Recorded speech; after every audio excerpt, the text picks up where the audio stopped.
Ka-Express, sunod-sunod ang mainit na balita sa mundo ng basketball ngayon.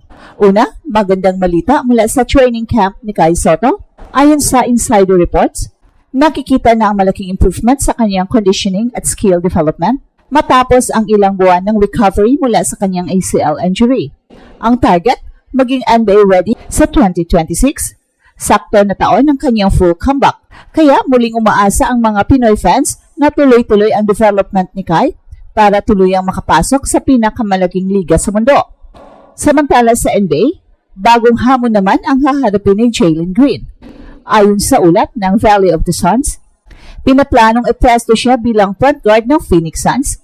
Bagamat malaking adjustment ito para sa isang natural scorer tulad niya, naniniwala ang mga eksperto na ito ang magpapalawak sa kanyang laro at magbibigay daan para maabot niya ang susunod na antas ng kanyang career. At sa PBA naman, jackpot ang Barangay Ginebra sa kanilang rookie na si Raven Estill. Ayon kay Coach Tim Cone, mataas ang expectation sa versatile forward na ito at nakikita nilang magiging mahalagang piraso sa sistema ng Gene Kings. 3 kwento, isang tema, pag-angat at bagong oportunidad. Ang tanong, sino kaya sa kanila ang unang magbibigay ng tunay na gulat sa buong basketball world? Ka-Express, magandang balita para sa ating pambato na si Kai Sotto. Matapos ang matagal na panahon ng paghinga dahil sa kanyang ACL injury, muling bumabalik si Kai sa training court. Ayon sa mga ulat, nakabalik na siya sa non-contact training at dahan-dahan nang isinasabay sa mga light drills ng kanyang kupunan ang Koshikaya Alpha sa Japan. Para sa isang atleta na dumaan sa matinding operasyon, malaking hakbang na ito para makabalik sa competitive form. Mahalaga ring tandaan na si Kai ay muling nakasama sa team activities ng Alphas bago magsimula ang bagong season ng Japan B-League. Bagamat hindi pa full strength, ipinapakita nito na tuloy-tuloy ang kanyang progress at nakikita na ng kanyang mga coaches ang unti-unting pagbabalik ng kumpiyansa sa kanyang laro. Bukod pa dito, nakakuha na rin siya ng medical clearance para makilahok sa ilang rehabilitative drills na nagbibigay ng malinaw na senyales na papalapit na ang kanyang full recovery. Pero kahit positibo ang mga developments, malinaw pa rin ang ilang limitasyon. Wala pang opisyal na petsa kung kailan siya makakalaro sa full contact games at wala pang kumpirmadong ulat mula sa mga NBA teams tungkol sa tiyak na workout o contract para sa kanya.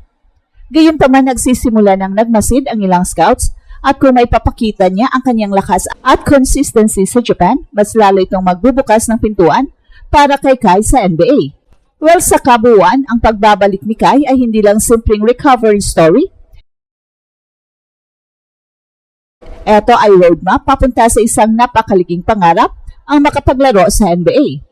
At kung magtuloy-tuloy ang kanyang kondisyon at maiiwasan ang pre-injury, ang 2026 ay maaring maging taon kung saan ang isang homegrown Pinoy ay tuluyang makapagpakita sa pinakamalaking entablado ng basketball sa buong mundo.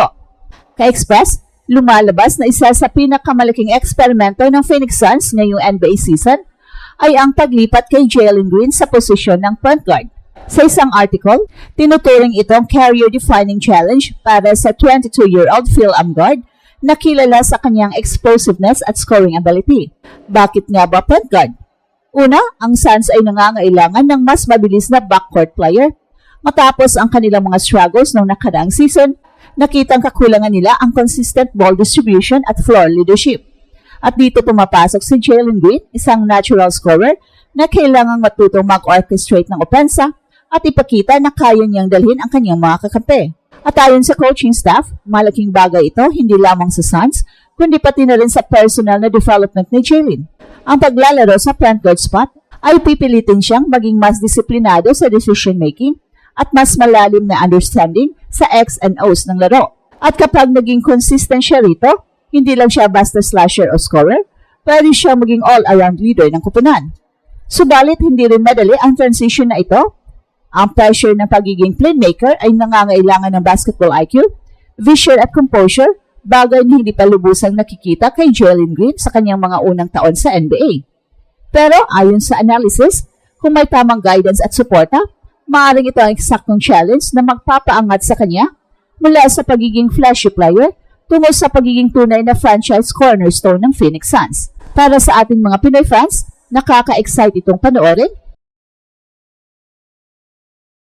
Dahil bukod sa kanyang roots sa Pilipinas, natural na inspirasyon si Jalen Green sa mga kabataang atleta.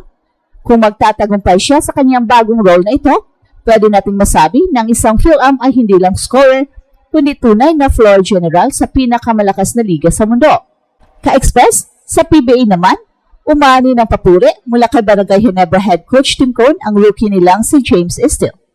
Sa isang panayam, sinabi ni Coach Tim Cone na nakikita niya ang malaking potensyal ng batang forward na maging isa sa future cornerstones ng Gin Kings. Bagamat bago pa lamang sa pro scene, ipinapakita ni Estill sa mga ensayo at tune-up games ang kanyang versatility. Sa kanilang mga scrimmages, kitang-kita ang kanyang energy sa depensa, willingness to rebound, at kakayahang mag-adjust sa sistema ng Ginebra. Para kay Coach Tim, bihirang makakita ng rookie na may kombinasyon ng athleticism at humility na tulad ni Estill. Dagdag pa ni Coach Tim, hindi agad ibibigay kay Estill ang mabigat na responsibilidad, pero malinaw na may plano siyang palaguin ang laro ng rookie step by step.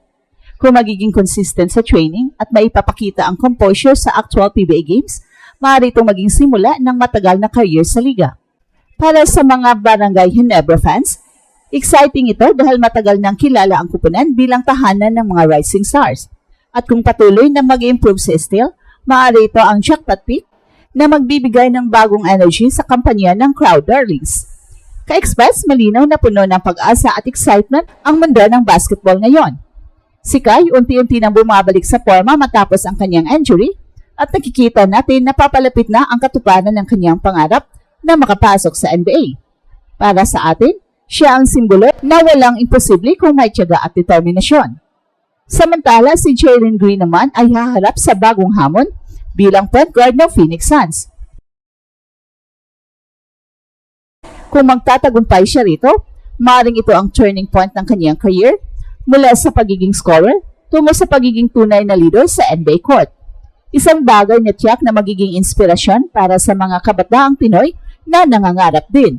At sa PBA naman, hindi rin nagpapahuli ang kwento ng pag-asa. Si James Estill ng Barangay Ginebra, bagamat isang rookie pa lamang, ay nagpakita ng tibay at kakayahang mag-adapt sa sistema. Malaki ang tiwala ni Coach Tim Cone sa kanya, at baka nga ito na ang jackpot pick ng Barangay Ginebra. Tatlong kwento mula sa iba't ibang antas ng basketball, international, PBA at NBA, pero isang mensahe, tuloy ang laban, tuloy ang pangarap. Ka-Express, sa tatlong balitang ito, alin ang pinaka nagbigay sa inyo ng inspirasyon? Paki-comment na lang sa baba. At ito ang Express Info kung saan bawat kwento ginulat ang mundo. Don't forget to like and subscribe.